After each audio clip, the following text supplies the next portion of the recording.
What is up, guys? Okay, so in case you don't know this about me, I suck at telling stories, but I really want to get better, and I think that the only way I will ever get better is if I practice. So without further ado, here is a story about the time I was almost kidnapped at church. I can't tell stories,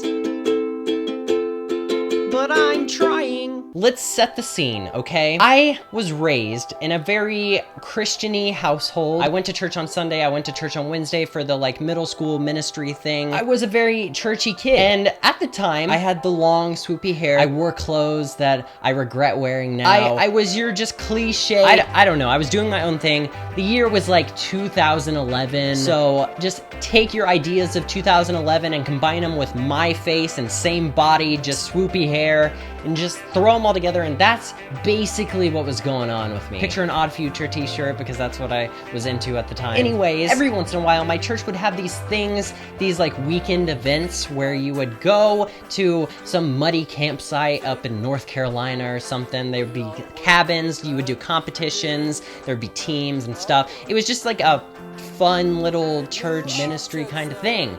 It was basically like church camp, but during the year. Okay, so the way this went down was you would go to the event and then come back home on Sunday. And the time slot when you would get there was right before the second Sunday service. And you would show up, you'd attend the service, and then your parents would pick you up and you'd go home. And that's how it went for normal people. But me, I have terrible anxiety, and so I would always get anxious on the way back, and so I would always just try and write it off as it's because of this, it's because of that. Anyways, we're heading back to church, and we get there, everything's fine, we go to the church service, everyone's worshiping, praising the Lord, there's a sermon, it's normal church stuff. Okay, now my parents always went to the service right before the one I was at, so they weren't at the church. So I would have to get in contact with them. Usually it was texting them, but you see, I didn't have a phone, so I would have to use my iPod Touch, and I would have to find Wi-Fi, and then I would have to text them from one of those Text Plus apps. It was a struggle, okay? And this only increased the amount of anxiety I had in said situations.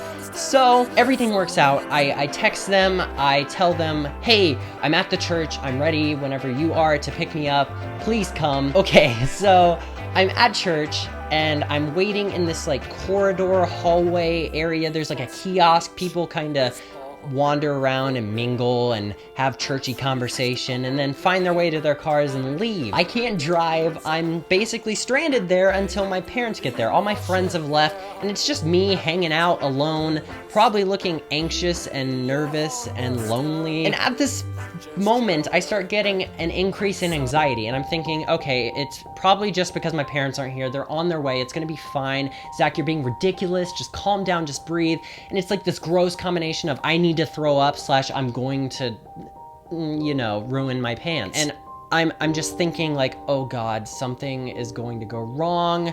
I don't know what it is. I can't pinpoint what is causing this anxiety. And so I'm standing there feeling terrible and just wondering where my parents are. I'm sure I looked like a mess, just by myself in a church hallway with a freaking suitcase, duffel bag. I don't know what I brought. And all of a sudden I'm standing there minding my own business, and I feel hands lay on my shoulder, and they're big man hands. I don't know if you guys know this about me, but I don't like being touched unless I know that I'm going to be touched in a situation, or I'm acknowledging the fact that I'm going to be touched. I don't like being touched. It just freaks me out, and it's just this thing that I have. And so here I am at church being manhandled by a stranger, and I don't know what's going on. I'm trying to figure out who's touching me, so I try to turn around, and the person is holding me still, they won't let me turn around. And so I'm trying to see who's behind me, but I can't see who's behind me. And this just adds to me freaking out.